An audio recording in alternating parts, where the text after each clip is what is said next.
It's time to accelerate. Hi, this is Andy. Welcome to another edition of Frontline Friday with my regular and very special guest, Bridget Gleason. Now, before we get to the show, Bridget and I have a favor to ask of you. Really appreciate it if you took time right now to leave a review for this show on iTunes. And while you're there, click the button, subscribe to Accelerate. Make sure you get Frontline Friday automatically each week. Also, we need to hear from you. More specifically, we need your sales questions. What can we answer for you? What challenges do you have that we can help you with? So go to accelerate.fm/frontline and enter your question there. Each month, we're going to select one listener's question to be the question of the month. And the winner will receive a $50 Amazon gift card. So remember, go to accelerate.fm/frontline to give us your question and maybe win $50. So Bridget, how are you today? I feel fantastic. It's not saying that I am fantastic, but life is fantastic. How's that? Life is fantastic. Fantastic. Life is fantastic. Life is good. You know, Andy, you had been in the hospital not too long ago. Life is good. Life's always good. Life is good. When you're not in that, life is good. Yeah. By definition, life is good when you're not in that. Yes, that's for sure. So, summer's approaching. I thought we'd talk about summer. It doesn't feel like summer. Thank you. Yeah, it doesn't feel like summer, does it? No, because in New York today it's 59 and cloudy and rainy, and feels like about 45 degrees. But okay, and here in Boston it is 53 and cloudy, so it doesn't feel exactly like summer for the California girl that I am. Have been. Which one? Take a choice. You either were, you have been, or you're going to be. I was, I have been, and I'm going to be. Okay, there we go. Covering all the bases. So here's the question for you. Yes, I'm all ears. I'm all ears. I can hardly wait. So, do you need a special summer sales strategy? I mean, people go on vacation, buyers are gone, they're not traveling with their kids. I mean, is there something you should have done to prepare ahead of time, or is there something you need to do differently during the summer in order not to lose momentum? I mean, you see sort of the seasonal trends, first quarters, second quarters, better, third quarter flat, fourth quarter, we bring it on home. Always the big quarter. But does it have to be that way? Well, I think most of the companies that I've been with, we've talked about seasonality. So I would think about it. I do think about it. I think about it as a manager. I think about it as a VP. I thought about it as an individual contributor. When people are vacationing, and how do I plan accordingly? I don't know that I would say it's a different strategy as much as it's an awareness and being prepared. If there are going to be some dips, I want to be able to cover it at the front end. I'd always rather cover it on the front end than I would on the back end. Meaning? I would want to sell more ahead of time in preparation. So do you consciously do that as you approach, summer months, work with your team to say, hey, we're going into some season, perhaps it's a little more risky, so let's try to front load as much of this as we can? Well, I mean, plan that we're entering a vacation mode. And it differs. I mean, in Europe, there are different months that are really heavy on vacation. In the U.S., there are some months. Israel has its own set of holidays, which I'm learning all about. In fact, I was so excited that we've got one coming up. We've got Memorial Day coming up. And by the time this airs, it may have already passed, but we've got Memorial Day coming up. And I feel like it was the first holiday that we've had. Israel's had a whole bunch of them, but we do think about it. We think about, okay, they're going to be out. How do we want to? How do we want to front load that potentially, or at least put it into our planning? So, how do you front load things in your business? I mean, is it just a matter of because you've got a certain lead time? What's your average sales cycle? Depends on the segment of the business, but it can be 30 days. It's not too long, 60 to 90 days. Yeah, still pretty short, but I mean, and obviously enterprises months, but you definitely have a lead time. And one of my favorite quotes, you've probably heard it, something to the effect of pipeline creates confidence. So if you've got enough pipeline, then yeah, you can sort of have the confidence that you won't have the dip in those months, whether it be from vacation, summer, scheduling, somebody drops off, whatever it is. Right. Of course, I always think when you talk about pipeline creates confidence, the similar research finding that came out in the last couple of years about 80% of pipeline ends up in no decision or something like that. So how much confidence can you really have in your pipeline? It's just saying you'll have more confidence than if you had none. You'll have more confidence if you have pipeline than if you have no pipeline. That's it. I'm not saying, okay, have pipeline and then be confident. I'm just saying, relatively speaking, generally speaking, more is better. It's not always the case, but generally speaking. Yeah. I remember back in the days when I was traveling extensively, and especially traveling during the summer. Yeah, I mean, you knew it was going to suck, right? I mean, just the inconveniences, the amateurs are out traveling during the summer. I love that. The amateurs are out traveling. Okay. Yeah. And yeah, do you still, I guess you don't have as many people that travel as much anymore, but I mean, those that you have, I mean, do you have any special advice for them? What do you mean? Well, like, what kind of advice? In terms of how to structure their trips. I mean, I was talking to somebody not that long ago about, they found it harder to get hold of people during the summer, but they found themselves making more single-purpose trips, and sometimes involved some fairly extensive travel. And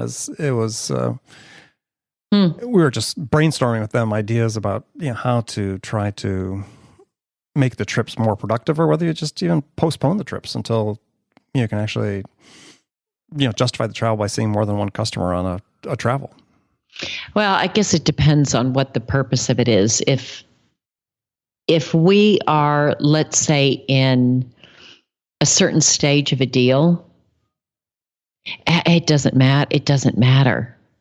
It doesn't matter if it's summer or a spring break. If the people are available and they want to do it, then we'll go do it.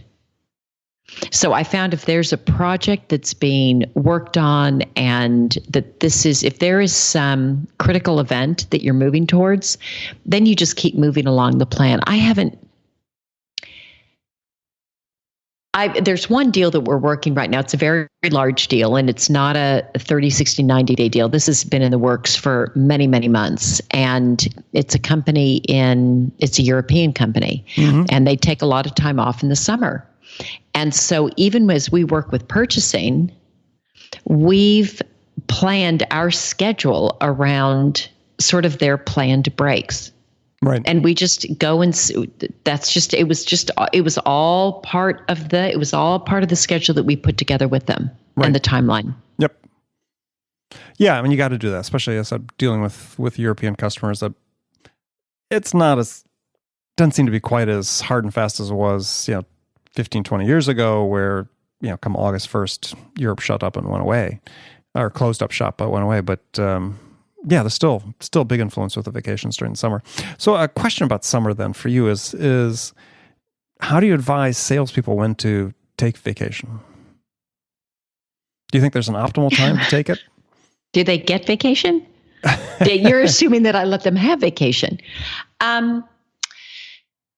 Life. Let's answer that question. Let's answer that question first. You let people take their vacation, don't you? Of course. Okay. Certain things are just life events. There are weddings, and there are family reunions, and there are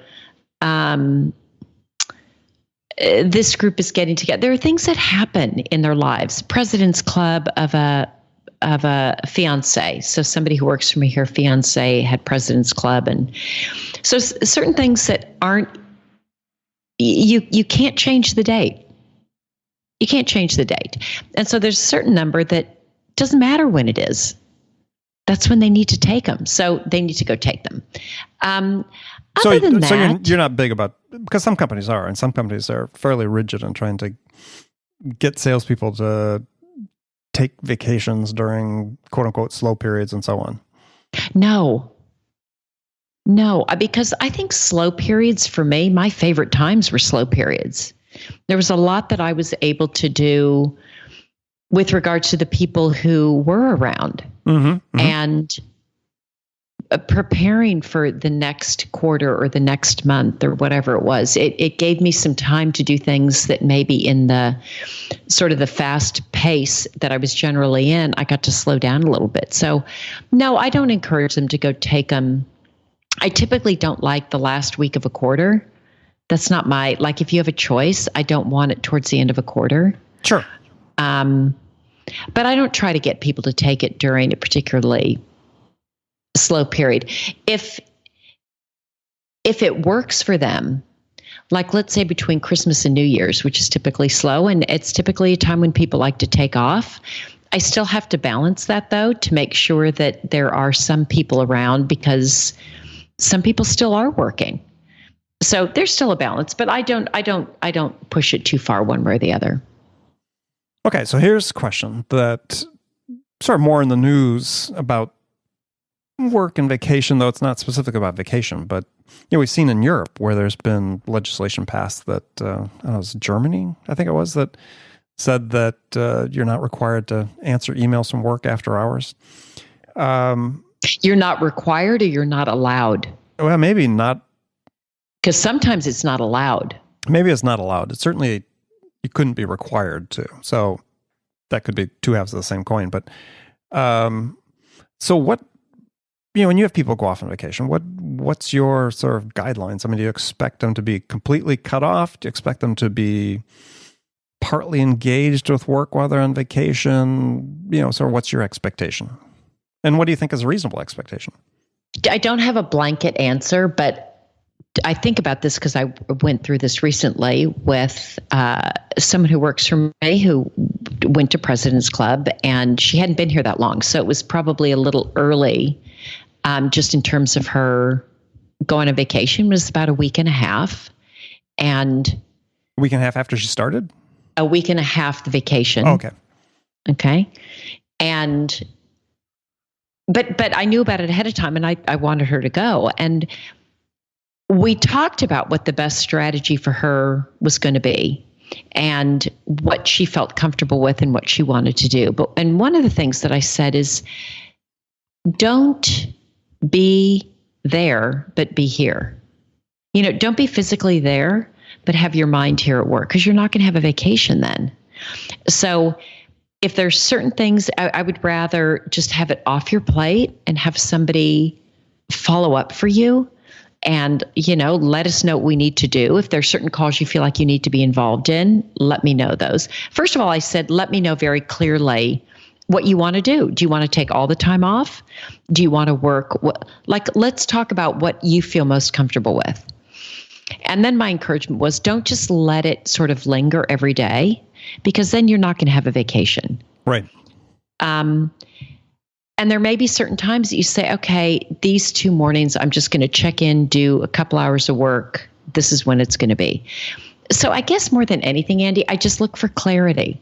I want to, different people feel, and I wouldn't mind it if she said, I'm going to totally unplug. I'm going to totally unplug. You just need to make sure you've got it covered if somebody totally unplugs. Yeah, well, I think it was great you spent the time to talk with her, because I think too few managers do this in my experiences, is to set expectations. And as you said, if the expectation was set, hey, I'm going to completely unplug, perfectly fine. That's your vacation. But let's just know that ahead of time, that's going to be the case. Yeah, and I think that's right. You just want, and as we were having these discussions, as I said, one of the things that she considered was that she would just kind of check in a couple times a day. And I really advised her not to do that. No, I agree. I just said, I think if you do that, you won't be fully present. And if you're going to go, they were in Hawaii. If you're going to go to Hawaii, be fully present, be there with be there to enjoy it. Be there with your fiance. Go enjoy it and celebrate it. But if you always feel like, oh, I said I'd check in. Oh, I need to check. Oh, let me look at my phone. You might as well not go. And I really think you need to go. Yeah. Yeah, I think as a good sort of practice, so if people want to think about, okay, well, I just can't completely turn off, right? Is block time, just like we block time during the day to prospect and so on, I do this, just my examples, is my wife and I go to Hawaii as often as we can. But I can't completely divorce from myself from my work. And so what we do is we'll block, a couple hours every morning. We'll go out, we're going to do exercise, we'll have breakfast. And then from like 9 to 11, we work. But then we're done the rest of the day. We don't look at it. We go do what we want to do. We've taken care of it. If somebody calls or there's an emergency email or something, we'll take it. But, generally until we're back in our room after dinner, maybe we'll check email then. But we just haven't. It's been vacation. And so I think that if you feel like you can't completely, separate yourself, which is fine and understandable too, is budget that time very specifically. Not say I'm going to check in 3 or 4 times. Say, no, I'm going to check in during this time frame, and this is when I'm available. Yeah, and I had before I joined Logs.io, I had a family trip planned, and I hadn't been at the company very long, and I still wanted to go and do this trip. But what that meant for me and the decision that I made was exactly what you said. Okay, I need to be available. I can't totally unplug, but I'm going to block this amount of time. I'll take calls as I need to. I don't mind getting up early, so I have to get up a little early to do some calls. You're in Hawaii, right? Uh-huh. Yeah, it works out fine for East Coast at 6 hours. I mean, you're going to be up at 3 a.m. anyway. I know. Then you throw Tel Aviv in there, and then it's all you're on your own. Just on that one big. I know it's just one big mess. Like we're just on opposite sets. 12 p.m. here, 12 a.m. there. So that makes it a little more challenging. But yeah, I think you got it. I think you have to just. And everybody's different on this. Some people want to completely unplug. Some people, it makes them more anxious to completely unplug. And I'm a little bit of the latter. That sure. I don't like to come back and have a whole bunch of stuff. So for me, I would rather block a little bit of time me too. While I'm gone and go through it. But that's me. Not everybody's like that. Right. Not everybody's like that. But it is a good suggestion, I think, for people to consider, because it is vacation time coming up. And how do you share your mind, between vacation and family and work? And, a lot of entrepreneurs listen to the show. They're like me, you own your own business. Well, just spend a couple hours. You spend those couple hours, the world's not going to end when you're out of touch the rest of the time. Well, and I think if the problem otherwise, and I've been guilty of this and not happy also, is when my mind is at work and I'm checking and I'm looking at Slack and I'm getting messages and I'm not fully present wherever it is that I'm technically on vacation. I'm not fully present with my kids, or I'm not fully present with my family, or whatever it is. And I think it's just as best we can be fully present. When I'm working, I'm going to fully work. If it's that 2 hours that I block, but to just have the cloud following you, you don't come back very rested. I certainly didn't. No. So you might as well not take the time. So when are you going back to Hawaii? I don't have anything planned yet. I don't have any good vacation planned right now, but you're making me think of it, that I should plan some good vacation. You should. I know. I've got some weekends planned, but I don't have anything big and long planned. We'll see. I got to get it blocked. I'm having too much fun right now. Yeah, but you still need to recharge, right? That's true. All right, so your assignment for next week. Okay, yes. I love assignments, especially if they get graded. Yeah, we'll grade it. We'll certainly grade it. So coming back, you're going to tell us where I'm going, where you're going on vacation. Okay, I love that. And when. Okay, and when. Okay, that's the more challenging one. Mm-hmm.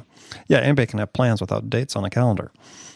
That's true. That's true. I'm pretty good at I'm a planner. So once I get it in my little head, I like to execute. I like to see it and trip it. Okay. That's even better. better. Love to look at Trip It and say, oh, I get to go all these places. I know. If only I didn't have to fly there. Yeah, well, there is that. But some of those places I don't mind flying to. That's true. When you're going on vacation, it's a different story. Yeah. Yeah, or even not necessarily on vacation, but as long as it's an interesting destination. I said, always good to, people don't use TripIt, heartily recommend it, pro version. Keep all your travel plans organized. Great. Well organized. Yeah. So. Yeah, TripIt's great. That's back to what you and I've talked about in the past about being in the bubble. You think that's a bubble? TripIt's a bubble app? Bubble app? I think that's a bubble app for sure. For sure. It's a bubble app. Yeah, it could be. In which case I'm guilty. But I mean, I've been using it for several years now, and early adopter.